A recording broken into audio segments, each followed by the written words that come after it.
এবছর আই লিগটা মোহামেডান আর সিনিডি ডেকানের মধ্যে কোন দলের জেতার সম্ভাবনা বেশি আছে?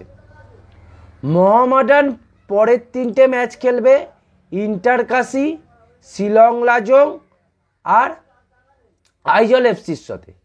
আর অন্যদিকে সিনিডি ডেকান খেলবে রাজস্থান এফসি, নেরোকা এফসি আর ইন্টারকাশির সাথে।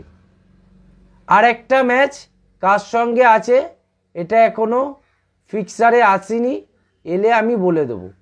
এই যে 3টে ম্যাচ বাকি আছে দুটো টিমের, মোহামেডানের ক্ষেত্রে সোজা ইকুয়েশন, মোহামেডানকে 2টো ম্যাচ জিততে হবে। আর অন্যদিকে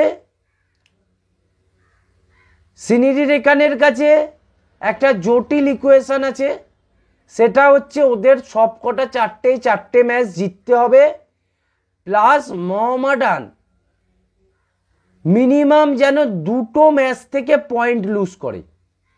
সে ড্র হতে পারে, 2টো ড্র হতে পারে, বা একটা উইন একটা লুজ বা একটা ড্র এরকম হতে পারে, তবেই সিনিডি ডেকানের চান্স আছে। কিন্তু মোহামেডান যে ফুটবলটা খেলছে, এর পরের খেলাটা যে ইন্টারকাশির সাথে আছে, সেই ইন্টারকাশি ম্যাচটা যদি মোহামেডান শিওর করে নিতে পারে, জিতে নিতে পারে, মোহামেডান কিন্তু মেন্টালি এবং কম্পিটিটিভলি অনেক বেশি সিনিডি ডেকানের থেকে এগিয়ে যাবে। এখনও এগিয়ে আছে 3 পয়েন্টে খাতায় কলমে, কিন্তু ওই ম্যাচটা জিতে যাওয়ার ফলে মোহামেডানের কাছে 2টো ম্যাচ থাকবে, 2টো ম্যাচের মধ্যে মাত্র একটা জিততে হবে। সোজা ইকুয়েশন। এখন কোচ একটাই দিকে লক্ষ্য দিচ্ছে মোহামেডানের, সেটা হচ্ছে ইন্টারকাশি ম্যাচটা আমাকে যেভাবে হোক জিততে হবে। তার পরের ম্যাচগুলো পরে ভাববো, ইন্টারকাশি ম্যাচটা আমার কাছে ফার্স্ট প্রায়োরিটি। সিনিডি ডেকান এখন শুধু ভালো খেললেই হবে না, সিনিডি ডেকানকে ভগবানকে বা ওদের যে ইষ্ট দেবতা তাকে ডাকতে হবে, ডেকে খেলে যেতে হবে। আমার মনে কোনো সন্দেহ নেই যে এই আই লিগটা মোহামেডানই পাচ্ছে। মোহামেডান পাওয়ার অনেক রিজন আছে।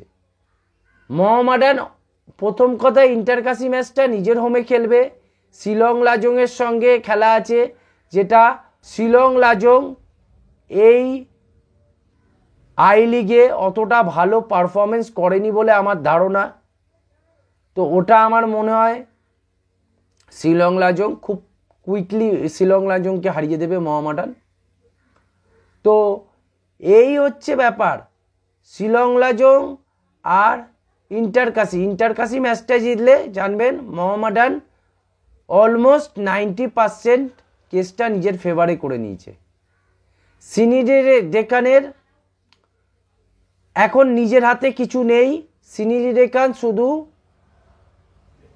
এখন খেলে যাচ্ছে। ওদের কাজ হচ্ছে আমাদের জিতে জিতে যতটা পয়েন্ট করা যায় করি, তারপরে যা হবে দেখা যাবে। এই মেন্টালিটিতে ওরা চলছে, ওদের হাতে কিছু নেই, এটা সবার আগে বুঝিয়ে দিতে হবে। ওদের কিচ্ছু করার নেই, ওদের হাত থেকে ম্যাচ বেরিয়ে গেছে। এখন যা ফেভারে আছে সব মোহামেডানের, এবং মোহামেডান এই সুযোগ হাতছাড়া করবে না। এই এত বড় সুযোগটা মোহামেডান হাতছাড়া করবে না। মোহামেডান আই লিগ জিতে আইএসএল এ তো যাবেই, সঙ্গে কি হবে না, সঙ্গে এই আইএসএল এর জন্য যে প্রিপারেশনটা আরও ভালোভাবে তৈরি করে নেবে মোহামেডান এই ম্যাচগুলো খেলে, এবং তার সঙ্গে অন্যান্য প্লেয়াররাও মোহামেডানে সাইন করানোর জন্য চেষ্টা করবে মোহামেডান। এই ছিল আজকের ভিডিও, এবং আপনারা ভিডিওটাকে লাইক করুন, ভিডিওটাকে শেয়ার করুন, ভিডিওটা এবং চ্যানেলটাকে সাবস্ক্রাইব করুন।